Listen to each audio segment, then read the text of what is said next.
All right, I think we're live. All right, what on School, the platform? If you don't know about it, you need to get on it because it's really great for like niching down on specific things that you want to work on. In our case, we share a common interest of real estate investing, and I don't know Kyle at all. This is his very first time getting on a live stream. He wants to put himself out there and get uncomfortable and better himself. So I'm like, you know what? I respect the uncomfortable grind. Like, hey, I'm gonna do something I don't know about, and I'm like, I'm gonna go out of my way to help this guy. So here we are. Go ahead, introduce yourself. Yeah, thanks, Renee. Yeah, so bear with me, guys. Like I said, this is my first time, but my name's Kyle. I'm 28 years old. I just found a passion for real estate investing. Everything kind of, I think I bought my first house when I was 23, house hack before I kind of knew it was a thing, to be honest with you. Just kind of learning as I went, and got some people move in, help me pay my rent. From there, it kind of clicked, like, this is awesome. So I started kind of self-teaching myself, listening to a lot of podcasts, try to learn things. And then 6 months later, I ended up buying my first traditional rental property in Kuna, Idaho, about 20 minutes outside Boise. That's been working out great from there. This year, I bought two more, one traditional rental that I did kind of a rehab and flip, but I more of a hold forever type landlord. So I'm just kind of holding on to that. And then I live in a new personal residence that I bought at the beginning of 2020 and rent out all the rooms as well, and just kind of all in on this. And maybe ran a little bit. I'm on trying to get myself out there, and it's kind of my journey learning as I go, kind of just self-taught. And I joined the school community to really trying to push it to the next level and get conversations with going and learn and talk to new people. And that's kind of the high points and basics, I suppose, on where we're at right now. That's great, man. It seems like you're off to the races. That's really impressive stuff. So, how old are you right now? I'm 28. 28. So, Man, I that's mean, I'm awesome. about 5 years into the journey. A lot of mistakes, I would change some things, but the fact that I suppose I was able to do it, I'm still just learning. I never went to college. I've just been a blue collar worker my whole life right out of high school. I think one of the biggest things for me, actually, I think that was a benefit versus going to college, was just since 18, 19, 20, working with guys that are 20, 30, 40 years older than me and kind of seeing where they're at in life and everything they complain and or rave about. I think was one of the biggest driving factors that helped me versus just going to college. Everyone has their own path, and for me, I'd say that's the best thing that ever happened to me. I don't think that was just my path. Oh man, that's Learning awesome. from I real love it. life experience, I suppose. Yeah, I love the idea that you're highlighting it's your path and everybody has their own path. And you're Yeah. looking on the brighter side and you're Hmm. just working what you got. Because a lot of times we're in a Yeah, comparison society. Like, who cares if somebody's doing absolutely. better than you? Yeah. No, I mean, that's how it was. I mean, everyone went off to college, and there was me out of high school who didn't. I mean, my first job was a landscaper out of college. So, maybe kind of demeaning at the time, but I had a job. Other people were out and having college, having fun. I don't want to say they looked down on me. I have great friends, but they probably didn't expect this path, but Mhm. they're doing good too in different ways. And I think it just, for me, just learning from real life guys, like I said, that were 20, 30, 40 years older than me at the time at 18, 19, kind of seeing where they're at. Mhm. And that I just kind of wanted something a little different. So it just helped me switch a mindset, which just being around older people does that. So, Yeah. um, So, can you tell me how many rentals do you have right now? I have three traditional rentals. One outside Kuna, or sorry, Boise, which is Kuna, Idaho, about 20 minutes outside the main city. And then I have two out here in Oakley, Brentwood. It's in the Bay Area, California, East Bay, about 50 minutes from San Francisco, give or take. And then the one house hack that I do at the moment, where I Man, rent that's out all the impressive. rooms. So, you're in basically two different markets, correct? I'm in two different markets. My main market's obviously here in Brentwood, Oakley area, in the Bay Area, just because that's where I live and it's kind of what I see every day. And I have a property manager who's been really helpful that I've met in the last year or two. He's almost like a mentor at this point. Really helps me out, gives me ideas, helps me with contractors, and Just trying to take that next step up, man. I did that with my most recent rental, where I kind of bought a fixer-upper, did a full rehab. I work a lot, so I wasn't able to do it myself, but if I can, I'll be out there. So it's kind of the next step of hiring some contractors with some help from him. And yeah, it's just trying to take that next step, man. I've just always been kind of doing this myself, learning by myself. So just being able to be blessed with the opportunity to talk to you and the school community's been unbelievable, man. I wish I would have did it from the start. Just Yeah. being able to finally try and get out there. Just a little nervous for me. It's just not what I've done. So Yeah. a little different in a good way. Who is doing the management in the one in Idaho? So there's just I looked up a few guys out there. It's I talked to 5 or 6 different contractors. I can't remember his company off the top of my head. But you got a Really good separate guy, person. separate Okay. contractor, sorry, property manager out there because Okay. he's more of a local. He's out there versus here. He's been in Oakley to Discovery Bay for like 20 years. So both of those guys are more of a local type property manager Okay. rather than a big brand, I suppose. What so how long you said you've been doing this? 5 years? It's been 5 years since I bought my first house, and obviously learning from there, trying to transition into more of an investor. Okay. Um, so we're about 5 years in, yeah, to the journey, and I love it, man. I have so much fun. I could talk about this all day, you Okay. know, just trying to Can learn as you I go. can you share a little bit of like the worst aspects of landlording that you don't like that you've found that is just what you prefer not to do so far? Yeah, sometimes, I mean, I've used a lot of property management, but dealing with the customer sometimes or when they have problems sometimes is a bit of a hassle. It's more the communication because I do work a lot as a blue collar worker. So I'm not always there to respond right away, which is why I kind of use property management because like for example, last Thursday I had a shift that was 24 hours straight, like all day, all night. So and the next day I'm obviously knocked out for a while, trying to recover and rest and back at it, and then maybe back at work and do another long shift. So I have some long shifts in there, so I think that's kind of hard for me sometimes to make the full switch over, Hmm. if that kind of makes sense. But I have been blessed so far with some really good tenants, uh, decent personal connections. They've been really good. I've been good to them. I try to give back, you know what I mean? I try not just to take. If I can give them a good product and be helpful, they usually try and understand and do the same thing back to me. So that's kind of what I go for. So I've been pretty blessed and lucky so far with some good tenants. So Able to figure out what your preferred type kind, like duplex, single family, you know what I mean? yeah, I'm specifically single family right now. That's just kind of all the podcasts and everything that I learned. That was just my route that I went to.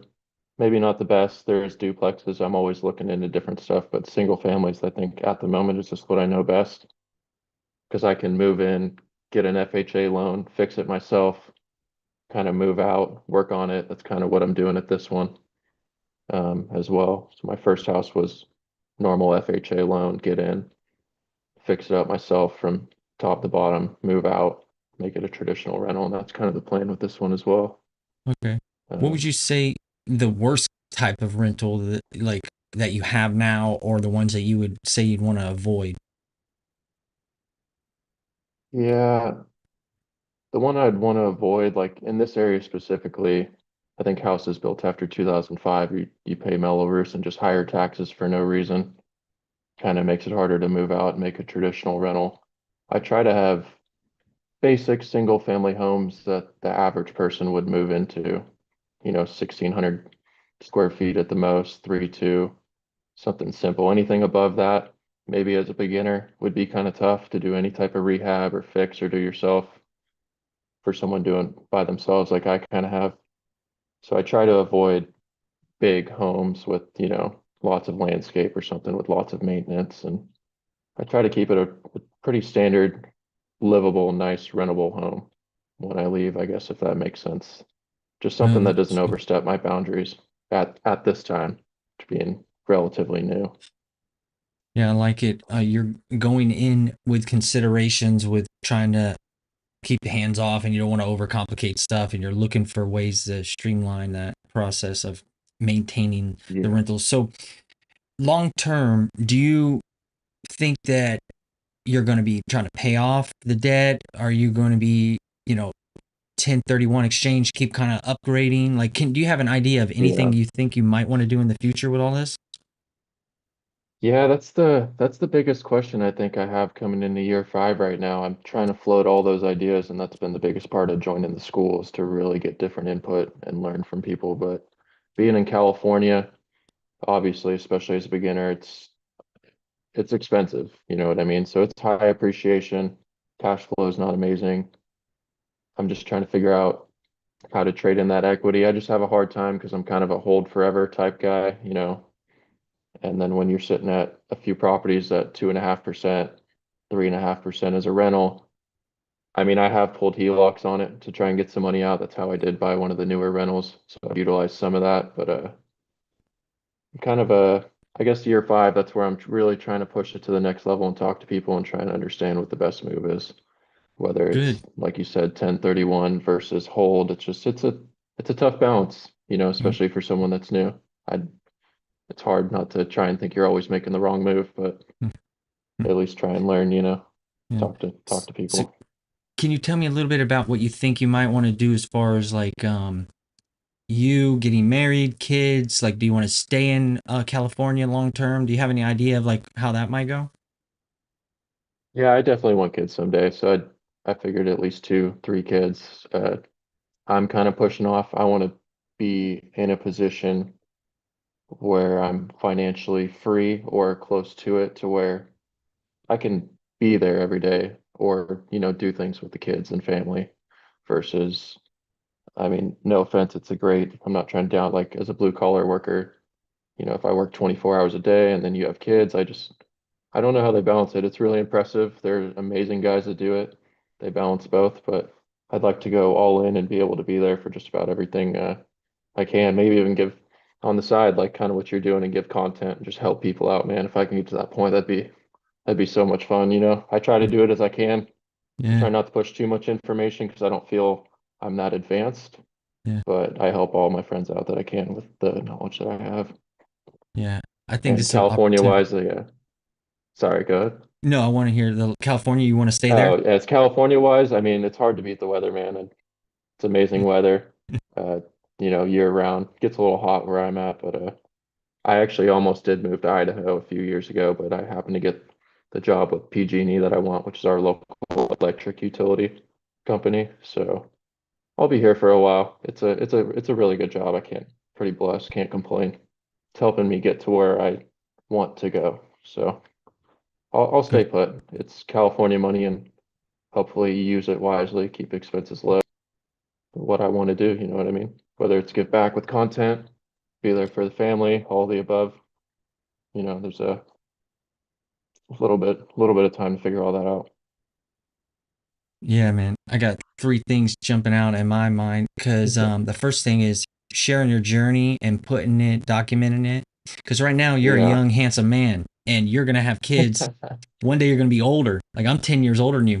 And if you yeah, start putting yourself out here, you're leading by yeah, example for your children.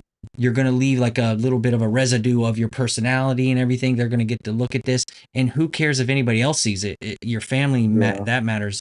Also, the yeah. second thing is um, working hard on yourself now and, you know, sacrificing now before you get the family is really smart. Because I remember when I was in the military, I went on every deployment. In 6 years, I did 4 deployments to the Middle East. Then after that, I started doing diplomatic protection in Iraq at the embassy. And I was always like, you know, women, they're Yeah, distractions. I don't want no girls. And I'm like, I'm trying to focus on like investing and yeah, stuff. And that actually turned out to be a really good thing because it put me in a more responsible, stable position when I did want to start looking yeah. for my wife, which I found my wife in Iraq on Match.com. I just signed up for like a 12 Oh, month, package. And yeah, I'm like, oh yeah, I'm going to find my wife. Now I'm ready. And she was actually about to cancel her account. She's like getting on there, like, what's it called? Like turning down all the guys that message her inbox because yeah, they try to connect. And she was about to say bye to me. And somehow something, she's like, well, I'm getting off of here if you want. We can message a little bit, but I'm pretty much turning this off. I've tried other stuff and I'm giving up. And somehow we hit it off and we ended up getting married. And now we have 3 kids and we've been married for 10 years or 11 years now. That's So awesome, man. good Yeah. on you, man. What I'm hearing from you is like, wow, this is good stuff. Yeah, kind of like you said, I'm just trying to work on myself, and it's pretty much work, gym, and look into real estate, and just kind of get ready and get to a spot where I'm ready to hopefully make a transition and give back not only to me but other people and then family when I'm ready. But Yeah, unfortunately, that's just not for me right now. Just because like I said, I want to have a little more financial freedom to give back to everything and really be all in. So yeah. For me, I uh, only have 5 doors. I'm in one right now, so I'm renting out four. The cash flow's over 8,000 a month, and I have most of them yeah, paid off. So I have awesome. less complexity with fewer doors. I'm here in Central Florida, and I'm Uh, actually it was really cool once I kind of got financial freedom and I realized I don't have to work in Iraq. I can come home and kind of work for myself and start yeah, my passion project here. And then I'm like, wait a second, there's synergy or some kind of like feedback loop that's going to benefit me and my family if I go all in with DIY property management. Because I used to manage my rentals from Iraq at the embassy. I'm on a backwards time zone, crappy internet, and I had to figure that's out yeah, systems that let the tenant kind of do stuff. I call it self-service management. It's kind of where I like hmm, partner with the tenant. I give them FAQs. I carry a home warranty. I give demos straight to the point, like demonstrations on YouTube, an unbranded YouTube channel, which I share with other landlords, part of what I do yeah, online. And it's like, okay, if I'm talking with people like you, smart people, landlords and stuff, either they use private managers or not, I can learn stuff. And then I'm like, let me put it yeah, into a school thing. And then let me try to think about, I want to make this business suit other, you know, inheritance kids. Cause I hear so many stories where people got a great deal. They just bought all these doors from some kids that their dad passed and they were a real estate investor. And it's too complex for the kids. They're not interested. And it just all that work and everything just disappears. And kids are yeah. left with a I big lump know. sum. And I don't want to give them that problem. It could discourage them. So I'm basically trying to make it super simple and hand it over to them and say, hey, you just need one email account and then just kind of like tend to it, just have control. All the systems are there. There's plenty of reserves. Everything's paid off. That's my style, but Yeah, I don't know. I It could mean, change. That's where I'm at now. it almost sounds like you just kind of built a full systems and checklist and everything that can be duplicated through your kids at relatively easy rather than, like you said, oh, here's 40 doors. And sometimes when kids grow up with that, I mean, someone had to do their work. Their parents are awesome, but kids, they've never had to deal with that. They don't want anything to do with it. So, they're going to take the lump sum. But you build in something that you can pass down, make it easy for them, but keep them engaged at the same time and maybe enjoy it. It's not for everyone, but if you can keep a good system, sounds like you've built to a T that you've learned from everyone, which is awesome. I think that's my next step is really building the system and duplicate it and pass it down. I mean, that's a great idea, man. That's awesome. One of my Yeah. worries is like one day when I have kids that I do all this work and they almost don't appreciate it. You know what I mean? Or at least I Yeah. want to get them involved. You kind Yeah. of see that sometimes, unfortunately, and I'd just hate to have that. But everyone grows up a little different. So my parents weren't wealthy, so I learned to maybe help them. And yeah, I don't know. It's hard to say. Sometimes you No. grow up, but if I can do something that you can pass down like you are, that's a great idea, man. That's awesome to hear. Yeah, I grew up in the trailer parks, going to bed hungry with a single mom. She worked like multiple waitress jobs. I was raised by babysitters. I was always ashamed of being poor. I would mow lawns to get just Yeah. regular clothes. I just wanted to be a normal kid. So I'm the kid trying to blend in with everybody else, and all the normal kids are Yeah. trying to be different and dress in all black or Hmm. sag their pants and it just be like Yeah. tough and want to fight or jocks and all these like stereotypes. I'm just like trying to fit in. I People know. Yeah. I don't want people to see that I'm the poor kid. So that struggle's good. And whenever It I'm is. thinking And about how do I give this to the kids to try to, teach them some lessons and not just have them lots of money. I like real estate because you can't get out of it so quickly. Like you can't click one yeah. button and say sell the stock or the mutual Yeah. funds or whatever, and you just deposit or like ACH all that, wire that into your personal Yeah. bank account, No, and they don't understand like taxes and all that stuff, and they don't know about that's investing if you don't teach them that. But the cool thing about cash flow and rental properties is it's just giving you just enough, a little bit that you hmm. can kind of use wisely and you don't get some gigantic lump sum, you know? yeah, you don't have the trust fund just coming over right away, just coming. So, but that's awesome, yeah. Yeah, thanks. I don't know. It's a work in progress. So, can you tell me It about always how is. what? Always is a work in progress. It's day Yeah. to day, I feel like. Can you tell me how you go about with accounting, working with across state lines, and you have a couple property managers? Are they doing the accounting stuff for you, or do you do it?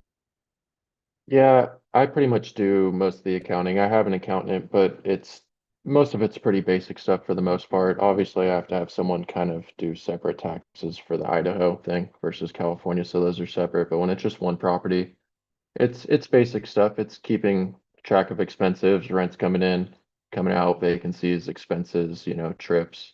So Okay. it's an easy thing to kind of just keep track of on a spreadsheet or whatever, and I hand it to them, and at the end of the year, kind of gives you your plus minus, and it's more them filing. My property managers are more there to just, take care of the property and maybe handle some problems while I'm at work and doing everything. I'll still love when they call me so I can give input when I can, but there's times, like I said, where I'll have a 24-hour shift or man, last year with all the storms, I was working 7/16s for 2 months straight. So it's just hard for me to be always engaged, but if I can be, I will. It's not a big deal. It's just work wise sometimes what I have to do right now to keep this going. Okay.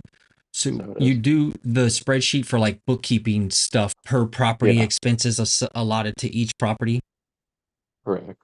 Okay. Yeah, so you just keep them all separate for properties. Most of it's pretty basic, but then as soon as you have expenses, I just add it in. If I have trips or whatever maintenance, you just keep track of the receipts, Okay. keep it in a spreadsheet. So it's relatively pretty simple. And then if you have all that information like you should and keep it well documented, you hand it to the accountant. Any tax person can really do it relatively easy. So do they collect the rent on your behalf and then they transfer it into your personal checking, or do you have like business LLC checking? Yeah, I have a business LLC checking. So I kind of deposited it. I have a separate one for Idaho and California, so I keep those separate, but uh, they do it a little different. My one here in the East Bay is a little older school, so I get the checks directly from the tenants. And then the one in Idaho is where it goes to him first, and then he sends it off to me, and he kind of keeps his own spreadsheet of that stuff as well. So they're a little different. One's a little old school, one's new school, both awesome in different ways. But the accounting and everything, in my opinion, is for not being a college guy or even that great with computers or spreadsheets at all, and is relatively simple. Keep your receipt, mark it down, and then at the year's end, it's basic. Just add it all together.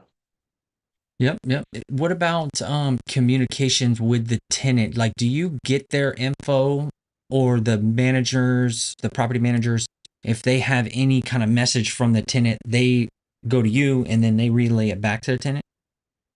Yeah, they're both just kind of like a relay middleman. I Okay, mean, if they send him a direct text, he'll pretty much copy and paste both of them and send it to me, or they'll give me a call and tell me what's going on, maintenance, or say AC's out, and then I kind of make the decision. But they okay, also know if I work a lot and I know them to make an executive decision on my behalf at this okay. point. I have a So good relationship on both ends, so. okay, so if something breaks, do you give them a dollar amount? Say, hey, if it's below this, just fix it automatically and don't even bother me. How do you go about like them being the middleman relaying different maintenance to you, like when you're really busy or something? hmm Yeah, I guess I haven't given them a dollar amount exactly. I mean, obviously, if it's probably over $1,000, $1,500, he's going to hold off until he gets a hold of me. It's not like I'll be gone for days at a time. I will see a text and get back when I can. Um, for the most part, if it's small stuff, he'll just handle it without even telling me, and then either tell me if there was a price. Sometimes we don't even, we just call it even. So Do you know how much they mark up stuff? So let's say the HVAC breaks or they send a handyman by, they're going to get their price. They might even have like a vendor dealer relationship yeah, kind of thing where it's like a little bit below yeah. market price. Do you know how much they mark up stuff on you? East Bay, he's a little more old school, so he doesn't really mark up. I mean, he's pretty much have this guy, this is what he wants, because he has guys that he's trying to help too, you know what I mean? So like he has contractors that he was always looking for work, side guys, side jobs type thing. So he doesn't really mark it up. Like I said, he's old school, he's older, amazing guy at this point, almost a mentor for me in this area. And it's more of like he'll tell me he has a few contractors. If you want to use them, this is their price. Always feel free to check on your own, which I do. Most of the time I go with him, but there has been a few where like my uncle does HVAC or, or I can go out there and handle sprinklers and stuff if I'm in the area, which I did not too long ago. So he's really good in that aspect. And then in Idaho, he's a handyman as well. So if he can fix it, he just charges his own type of labor rate and everything, which I'm sure maybe he has a small markup type thing, but that house is relatively newer, not a lot of maintenance problems on that one. But so I got a decent setup, especially here. Really good guy. Very blessed to have him. Would Yeah. help me with any question I had. So that helps a lot out here. It makes me feel more comfortable for sure. Oh yeah. The handyman, I think, is something that's underrated. People throw it around, hey, you Oh, need one and stuff. But unbelievable. yeah, for me, Unbelievable. my handyman is like a friend. Like I send this guy Yeah. like Christmas cards and stuff because Yeah.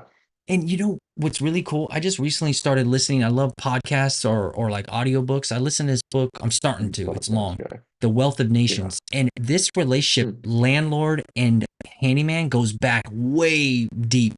And they used to be called, I think in England or Scotland or maybe around that area, they used to be called cottagers or whatever. So the handyman people back then, they would work their normal job, farming or whatever, but there's off seasons. So they would give farmers and landlords a low rate to say, "Hey, I'm free.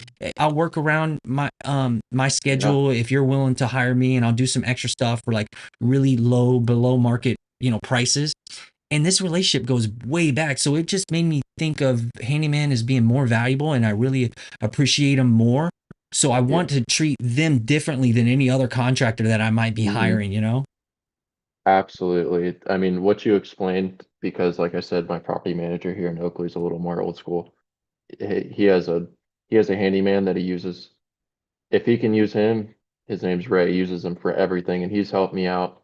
I mean, just the coolest guy ever. They have this relationship that goes back 10, 15, 20 years. I mean, they send each other Christmas cards. He sends them, Yeah, buys us Thanksgiving turkeys for his yeah, handyman, and he's worked on probably three of my properties and just the amount of money he's saved and the work that he does and just how good of a guy he is. I mean, I know he's under market value, so when he does a job, I yeah, try my best to do whatever I can to help him out and make it easier, throw him maybe a little extra cash or get him waters or bring him, whatever I can. But he's been unbelievably helpful in my journey as well so far, which thanks to my property manager, I got a good relationship with him as well too. It's just unbelievable. I mean, very blessed to have met these guys, you know what I mean, help me on my journey. So yeah.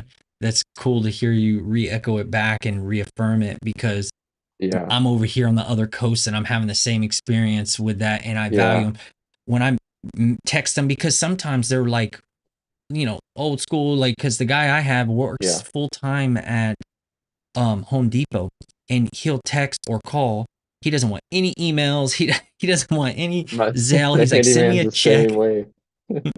I give him cash and Yep. he's an older guy. He gets his family to go work with them. And I mean, he just calls me because texting him, I don't want to say is useless, but he's not the Yeah. best texter, but just amazing guy too. Best attitude I've ever seen out there working on a house in the like just just an unbelievable guy. But Yeah. I was just trying not to smile and laugh because everything you were saying before that was just the first thought in my head was Michael and Ray.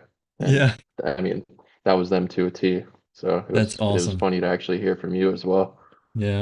So cool, man. So I'm kind of getting close to like some of the prepared questions that I had towards the end. Yeah. And are you cool with time? Is everything okay with you so far? Yeah, I got plenty of time, man. I made sure Okay. I could make this as long as short as we needed. I've been looking forward to it for a while, nervously and excited. So Yeah. It's funny because I couldn't find you. I usually like to look up the people I talk to, try to figure out like their digital footprint or their get like a vibe of them. And sometimes Yeah. podcasts get like boring to me after a while, and that's why I like to Hmm. go in this blind. I don't know you, and I'm like, this is Yeah. kind of a little unknown. You got to be brave. I got to be brave, Yeah. and Yeah. I like to sometimes be like, hey, I'm going to tell you everything I learned about you, but I couldn't find anything Yeah. on you. But I No, did get a man, sense. I really, it's funny because I tried outside of high school, I did the opposite. I tried to keep my social media presence away and kind of focus on, real life. Don't get me wrong, I'll post a random thing here or there about the house, but I don't know if I was just kind of work in silence kind of thing, which and I always battle back and forth of getting myself out there because that's how the world is nowadays, and that's Yeah. what you need to do, and not trying to show off or, I just trying to work on myself. I battle between when I post stuff off versus showing off, but in reality, I just trying to show it is possible because there's plenty of people my age that still live at home and say buying a house is unaffordable, and I'm in one of the most unaffordable housing markets in the nation, and it's doable. I mean, there's creative financing, there's just different stuff, you know what I mean, man? It is possible, and if I could get that message out there in one of the most unaffordable housing markets with a lot of mistakes made, and I'm not the best, don't get me wrong, but it is possible. Yep. I like it. I kind of like the underdog thing too. I think it gives you an advantage in life when stuff comes easy. You kind of take stuff for granted because I never felt like I was the smartest going to school. I struggled at reading. I got held back, and it took me Yeah, longer to do problems and stuff. But I just had some kind of effort to try to like grit to like push a little bit harder to try to figure it out. yeah. And over time, it actually turned out to be a good thing. I think. I don't know. Oh, 100%. It is. It's one of the best things, just kind of Yeah. having a little edge or always having to work a little harder for something versus, someone that's just given something or come easy, you just Yeah. you just develop something different. It's just how it works, in life. Yeah. I remember when I tried to go to online college when I was deploying a lot and I got a bachelor's and I was like struggling through that. And then I thought I was like, maybe I can do a master's. And I went for an MBA and I was like, I don't know if I can do this. And I just spent way more effort Yeah, and time and other people might have been able to do it easier. But I ended up getting a master's. Then I was like, you know what? I still have post 9/11 GI it's Bill money awesome. from the military. I might as well see if I can get another master's. I even almost considered try to get a doctorate, but I knew I would run out of money. So I'm like, if I do another master's, I think that'll eat up all the money I had left. And I Yeah, just get myself into situations and I just trial and error, and failure is a good thing for me. I'm not afraid to fail and I just kind of fight my way through, and then sometimes it works and I'm yeah, like, yes. absolutely. That's the biggest thing I think I'm trying to do more recently than not, especially when I joined school, was being okay with failing and putting myself out there and doing different stuff. And I like this is totally off for me. You know what I mean? You said you couldn't find a social media presence. There's a reason, but this is the fact that you let me come on and was this helpful. It's helped a lot, man. This is kind of the step I was looking for. Good.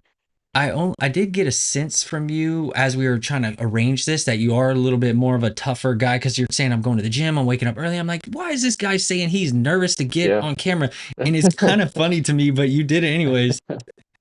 Yeah. Yeah. No, I mean, I have a disciplined schedule. I mean, I am tough. It's just, when it comes to social media and being out in the open, it's a little different. I can get up at 4:30 every day on the weekend and gym like I did. I did that this morning. It kind of helps me put my mindset in a better place before.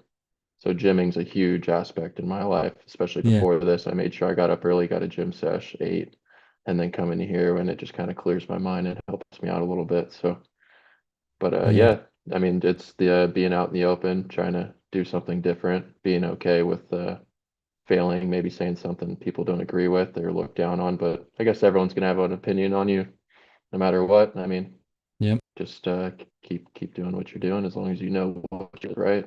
Yeah, that's why I kind of like the idea like, hey, you're not trying to get everybody to agree with you, or you're not trying to get 100% of everybody to support you. And, sometimes people will say 50% people don't like you and 50% people will. I even take it one step further. I don't care about any of these people that may make fun of me. I only care about my family. And then Yeah, I know that I can help you. So I'm like, now I care about you. And then yeah, it's like a reciprocal small relationship and yeah. bubble. That's all I need. That's all I'm looking for, and that's what I've kept. But that's why joining the school and keeping small that people actually want to help and do something good. Yeah. feel like the people Good. that are hating on you, as long as you know you're actually out there trying to help people and do the best you can, even if it's not the best information, but you're just trying to help. Hmm. If people are hating on you, they're hating on just about anything they don't like or something, Yeah. maybe insecurity on what they're not actually out there trying to help people and do the best you can. Well, why do you care what people are hating? They probably just Yeah. hate no matter what. Yep. I I'm trying to think like I got my signature questions here and how to close this stuff. It's not like I got some kind Yeah. of template, but I do want to ask if you put everything aside, like it does, like thinking like a thought experiment where you're not trying to figure out and think like, is this possible for me? Or, you're just trying to get away with all those details and you're just thinking, how much rental income would I want besides doors? Don't think about how many property managers, how much debt to income and all this equity, where what market, none of that. Just if you could just put Yeah. $1 amount that you would kind of want on a monthly basis that would give you freedom and you might want to stop and start a family, what would that number be? Yeah, that's a really good question, man. I battle between that all the time and being what's safe to actually functionally support a family and do everything I want to do with them. Especially being out here in California, it's obviously a little more expensive, but I suppose I could be happy. I mean, what you're at where you said 6 doors and like 8 grand a month, uh, I think that would probably put me to the point where I could be financially free, and but that would be able to transition and kind of go full time and be able to add on from that. But that might be the point where I feel pretty comfortable to jump over and kind of go full time. It's a tough question. I guess it's ever evolving. Um, Yeah. You know, I something's battle with cool. that question all the time. That's a really good question. You know, it's tough. I think about it all the time, just depending Good. on what's life like, what can I do. If I keep expenses low, kind of like I do already, and do that, that'd be no problem. You know, and just be able to. You know, what helped also me with that, like, my wife is a flight attendant and she works shift work or something where she has a board, she calls it, and she can trade trips and she could work, Mm, you know, mm, as much as she wants with their mandatory like time off, or she can work as little as she wants.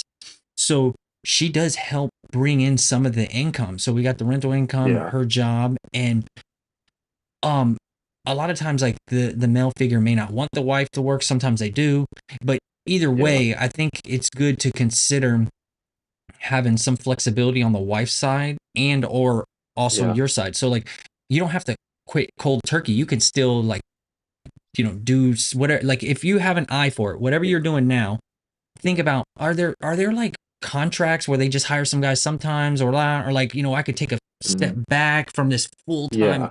you know what I mean? Hmm. Yeah, 100%.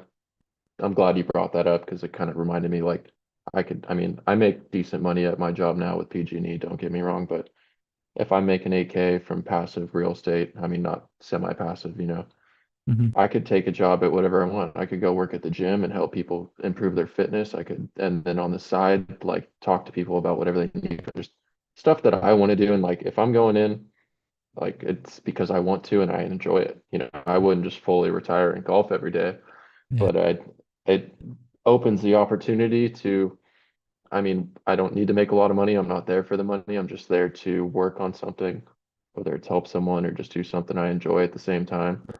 And then, you know, bring my kids to it, or it just depends, but it just opens up the opportunity rather than me be like, yeah, I have another, I'm going to be in Napa for 3 weeks at work, and just gone. So it just opens up an opportunity to work on what I want to do and be excited to be there every day when I do. So Yeah. Good stuff, man. All right, so I'm gonna do my signature ending here. Before yeah, I do it, I want to try to give some feedback. So my feedback, that'd be take it with a grain of awesome. salt. I sometimes I can be completely off topic. I'll just say some stuff that I think I gathered, and I'm just I talking. whatever, man. I love any kind of, Okay. feedback, good, bad. Bad's always really, Yeah. best thing you need to hear sometimes. You don't always want to hear good stuff Yeah. 24/7. That means That's people are good. probably lying to you. So And then I got like three random questions kind of thing at the end. But the first little bit of feedback is I kind of would like to challenge you to know more exactness of what your property managers do, because this is my reason. I feel yeah. like you've got a good setup now, but they're older gentlemen. Imagine if, life takes them Yeah. out, Hmm. or they retire suddenly. Imagine if they don't even give you a heads up that Yeah. they're retiring? Like if life takes them out, could you just pick up and keep going? Just so I just kind of like the idea of knowing more exactly what they do. Yeah. Like documents, tools, tips, points of Hmm. contacts, and all that stuff. You know what I mean? No, I mean, like I said, the one here in the East Bay where I have most of my properties is an older gentleman who just happens to be in great shape, still mind sharp, but you hate to say it, you just sometimes you don't know. And if he decides he needs to retire for mental or health or just, he's been doing it long enough, am I supposed to just trust his daughters? We're back to the kid situation that cares and has as much passion as he did. Hmm. I mean, that could be a very realistic thing in 2, 3 years for all I know, maybe even less. So that's Yeah. a really good question for me to look into, 100%. Yeah. And I think it's good because who knows, maybe one day in the future you might take over kind of like what I did, because I did start out with property Yeah. managers, a property manager. And after a while, see, like, there's this weird dynamic that I experienced when I remember having a property manager. Like during turnover, or they do something that I can see the value, and it's like I got a big invoice and I pay for that. It's Hmm. expensive, I know, obviously, but you're kind of like, okay, he earned his keep and it makes sense. But when month after month after month goes by and nothing is happening, Yeah. but I keep getting invoice, Yeah. I don't feel like I'm getting the value anymore. But then when something comes up, it's like, oh, okay, now this period right here, I feel It that you makes earn your sense. keep. Yeah. So I don't know. It's just something to consider. Maybe you might take over in the future too. No, I agree. I've already thought about like a hybrid or switching over eventually. He's just been such a good mentor, and we Yeah. do have a good setup at the moment. It's hard to just be like, thanks for the help. Yeah. But I I'm learning from him as I go too. He lets me do a lot of hands-on thing and calls me for the decisions. So it's kind of like learning as well with training Hmm. wheels.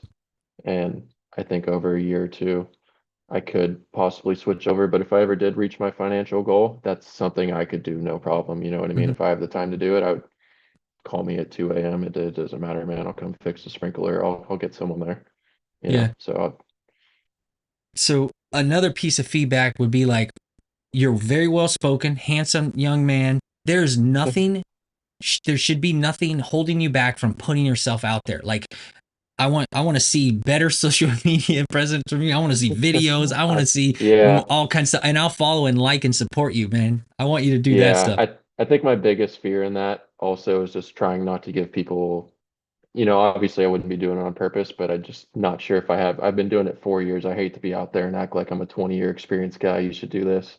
Yeah. But I guess if I'm just kind of sharing my experiences as I go, I'm not really Yeah. giving misinformation. And I know I'm trying to help. I just don't want to mislead people in accident or the Yeah. wrong way or say something wrong because I don't want to be another 20-year-old influencer just trying to get all the likes. I actually want to be helpful. So, Yeah. No, that's you know, that's really good. And something comes to mind is the church that I go to locally, the pastor, he's an expert. He's been doing this for 30 years. He's really good at speaking and everything. And he even prefaces some of the stuff he says by, hey, this might come off harsh. You might take it wrong, or maybe I'm remembering the story wrong. He's always being very humble when he gives stuff, but he's the most influential, like, expert, like you would think, if you want to learn about the Bible and stuff. And I'm like, I mhm, noticed, like, why is he even talking like that? He could really talk with confidence and like he knows, but he's always staying humble. So when I hear you talk, it makes me think of him and being humble and just saying, hey, this is what I'm doing, and ask for questions if yeah, anybody likes or comments or anything. Say, hey, tell me what I'm doing wrong, and approach it where you're yeah, looking for critiques and feedback, that hmm, because problems are good and that's how you learn. So that's how I kind of do it. Also, yeah, I think only for my kids. Like if my kids see this, I want them to see my personality, because my grandfather, my dad side of the family, he's Cuban. All his families are Cuban people. When they came to America, they embrace American culture and everything. They're like, we do not speak Spanish in the household. I don't know Spanish. I know a little bit, because they're like, mm, we're Americans. We speak English. And like, yeah, I would love to get a sense of like their patriotism, because I ended up going to the military and kind of I like that.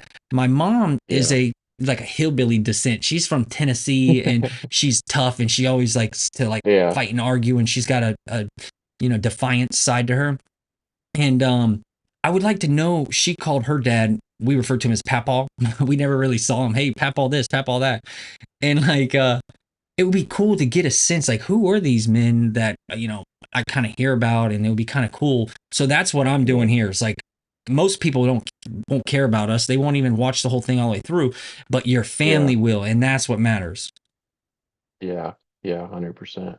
Just to speak on that immigrant thing, how you said they embrace patriotism from the other side of your family, just made me think since I was kind of worked a lot of construction jobs and a lot of guys that were 30 years older than me, man. I kind of experienced the same thing, man. These guys that came over have such a hard work ethic and they are more American sometimes than most Yeah. people. And it's unbelievable, man, because they're from different countries. And just because I was 19, 20, 25, and they're already 40, so they're first generation, man, and they couldn't be any more blessed and happy to be here. And Mhm. it's awesome, man. Yeah. It's a really cool thing to see. Yeah, dude. I think a lot of Americans don't realize how good they have it and they take it for granted. It's just I what we were talking about, what we don't want to happen to our kids. When I worked in the Middle East in Yeah, Iraq, yeah, it's a rough culture. I mean, the men, they don't care about the women, but when they talk, it's like yeah, it's out of their throat and they're very yeah, forceful yeah. and they bargain and they're tough men over there and they show on their news, Same. Sorry. regular local news, dead bodies, stuff burning all the time. And It's like an every day. they're different culture over there and they're tough. Here, we got people complaining about the dumbest things. So they really need to It's open up their yeah, mind a little bit and realize, hey, you guys need to toughen up and you got something really good and you need to freaking earn your keep if you yeah. if you want to stay here and Those are the enjoy this guys stuff. that opened up my mind as well. It's pretty much what you said to a T, man. They come from out of these countries and they're just like, this place is awesome. Like they couldn't be any more grateful to be here because of what they grew up in over there.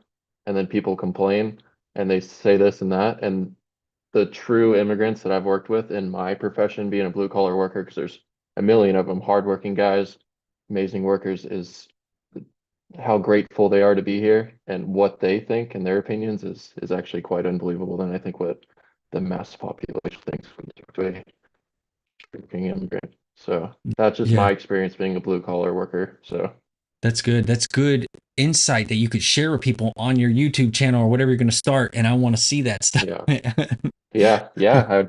I definitely I'll follow up and keep doing try and get my presence out there. I might have to maybe just do a fresh restart on all my social medias and go from there, Okay. So, be a good start for me. yep. My signature questions here that they might change in the future, but right now I like to ask, do you think housing should be a human right, like the government should ensure everybody has housing? Oh. Yeah, man, that's a tough question, you know what I mean? Like obviously you want everyone to have affordable housing and you don't want to see homeless people on the street. My hardest part of never going to college and being a blue collar worker is how hard I've worked for everything I've had versus some people that just want to give it to them. But at the same time, you have to fall back on some kind of sympathy and you don't want people's lives to fall apart and live in the street, man. So that's a really tough question for me. Just on the balance of how hard I've worked and how much I've worked as since I was 19, 20 to get to where I'm at versus people that are my age, had college paid for them, get out and say I can't buy a house and think it should be cheap and should be affordable. I want everyone to have housing. I try to make my rentals affordable. Haven't really raised rent. One of my houses is under market rent because they're really good tenants. There's some selfish people out there that are going to try and get every dime. I try to keep mine nice and affordable, a good product for people to live in that can't buy a house, but it's tough, man. You don't want to see people in the street, but I just know they haven't put in the same amount of work that I have. So how do you draw that line? It's a question that's going to go on for a long time. Hmm. So, And that's I can answer. yeah, it's good. Good. It's a hard question to answer. I mean, I guess I Yeah. don't think there's an answer to it. That's why it's hard. No, I don't think so. Yeah. It's tough. What about your biggest real estate investing failure or lesson learned or something that you can maybe share with other people just coming up? Biggest lesson learned so far. I think, well, when I was redoing my first house that I lived in, I've been pretty blessed so far. I haven't had catastrophic failures. I've had some good interest rates, but just trying to keep maintenance down on the house. Sometimes, you want to try and have it least problems as possible. Like my first house, I tried to make it look nice. It has unbelievable landscaping. I built in this little walk down fire pit. Those two, it just, I want to have a really nice product for the people but it might have been it's also a lot of maintenance for them at the same time. Some people like it, some don't. I don't know if that's much of a failure, but I think it's an advice I've took forward with the rest of my houses is I still want them to look nice. I don't want just gravel rock everywhere, but somewhere in between with low maintenance for the tenant, especially out here where it's already very expensive in multiple aspects from electricity to water to every bill to gas, is trying to keep maintenance down for them as well and make it affordable. So it's not much of a failure, I guess more of an advice that I learned as I'm going to try and Yeah, find a that's really balance good. of very affordable for them, just because it is very expensive out here and to Yes. make them, because they pay all the bills. So if they have to keep my grass green and plants and $400 water bills plus PG&E out here is already ridiculous. Just trying to keep something, I try to keep it very, I want to have a nice product for them to live in and I want them to feel homey and happy, but trying to keep it affordable for them as well. So maybe they can move out and buy a house. I'm not trying to price gouge them. If they move out, that's awesome. You know what I mean? And buy a house. It's not my goal to keep them as a renter forever, I suppose. It'd be nice if it works for them, but trying to keep expenses down to help them out, I guess. I don't know if Very I good. answered that perfectly, but No, I like it. What you were saying makes really good sense. It makes me even think like maybe there needs to be some schooling uh, to like teach people, renting is a stepping stone. Maybe you should try to yeah. consider buying. If not, maybe being a landlord. There should be school Yeah. classroom discussions about that Oh, when you're yeah. young to learn about this stuff soon. I agree. I mean, that's been my biggest thing was just learning. I think just because I didn't go to college, I was able to learn some other stuff. And I did move out when I was 20 and rent an apartment with a friend. So I did the renting aspect too. And then they ended up remodeling, kind of kicking us out. But that's when it kind of switched and got the first house and house hacked and lived for free. And it steamrolls from there, man. It snowballs. It starts off really slow. I still really Mhm. slow 5 years in, but it does start to compound over the years. So Yeah, life lessons the best teacher right there. So yeah, 100%. when how do you help people like or like how can people get in contact with you if you're going to change your social medias or whatever? Are you going to give those to us? I can put them below somewhere. Yeah. Yeah, so I mean, I usually help out friends. Everyone's always asking me, so I try to give them the best advice, especially since everyone's 26, 27, 28. I share all my experiences. They can do what they want with it. Okay. But as of social media, I'll make some new accounts, kind of go fresh start and start, anyone that just wants to talk, man, this is fun. That's what I'm trying to do anyway, is talk, and anyone that's nervous, don't be nervous, man. There's no one more nervous than me coming on this call trying to explain this. Like I said, he couldn't find a social media presence for a reason. I kind of keep to myself, but I think my next step is just trying to just talk and help people or just talk. I don't know. Just that's the next step for anyone that's quiet. So, Yeah. and then I'll make some new social media accounts, chat again, or I'll throw them over to you and get it out there. So throw it in the school app and go from there. Okay, cool. So my final question will be, is there anything I can do for you that you could think of? Yeah, man, I think just property management wise, I think I told you I do want to see if I can transition or at least get your systems, man. Sounds like like you said, you've put in a lot of work. You're trying to do the best you can. It's almost like a hybrid from multiple spots and what works best for you as a person, which even if I take one or two things out of your 7 step that works best for me, and I pass that on and they take one, that's just kind of how it goes. You take steps from multiple people, everyone's doing it. And if you can take one or two steps from one person and make your own hybrid system that you think works best for your situation, I mean, I'd love to talk about just maybe more in depth at another time with your property management because I know I can do it myself. I have a good setup and I want to keep things going for now, but I think eventually I will do it myself. Okay. Thank you. I think that's awesome. I'll get with you offline and just kind of tell you how like we can That'd be link up in awesome. the school and like I'll just give you my stuff and see if you can try it out if you like it. Oh, look, we got people Yeah, actually watching us. I've never seen this. Normally when I do lives, that's nobody awesome. watches, but the financial firefighter Mark, you're gonna meet him for sure. That guy is I everywhere. hope so, Honestly, man. The school's been unbelievable so yeah, far. Like I said, it's been less than a week, and I'm already here way above my pay grade talking to you and having a great time. So the fact that someone's watching, maybe I can get a talk to him one day. That'd yeah. be awesome just to hear someone else's experience. For sure. Mark, the financial firefighter guy, he's got a great story. You want to get with him, he will for sure have you on his podcast stuff.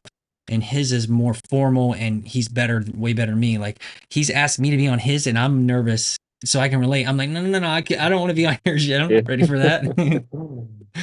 Yeah, no, this was perfect, man. This is exactly what I needed, and this was really good. So, Okay, man. yeah, but That's yeah, it. anyone that's watching and you want to talk, maybe we talk offline and go from there. I'd love to talk to anyone. The more people, the better, and just trying to learn from everyone and take steps, like I said to you. So, if I could pick one thing and make my own hybrid system from everyone, hopefully I have something easy and something you could pass down. Yep. So, That's it, man. You get yourself out there and learn and get involved with people and take little bits of everybody and then you uh, hand it down. It's kind of like leaving inheritance to other people. I remember I listened yeah, to Benjamin Franklin's autobiography and like I think he only had like one kid or something, but he used to always talk in terms of like um inheritance and his descendants and leaving wisdom and stuff for them. And I think he was talking like all Americans and stuff. So like it hmm not just family, like you're helping other people yeah, that are blue collar yeah. workers that relate with you. Yeah, and that's the biggest thing, man. If I could just reach out to normal everyday people, even, like I said, didn't go to college, didn't do anything, worked as landscaper, just worked blue collar jobs.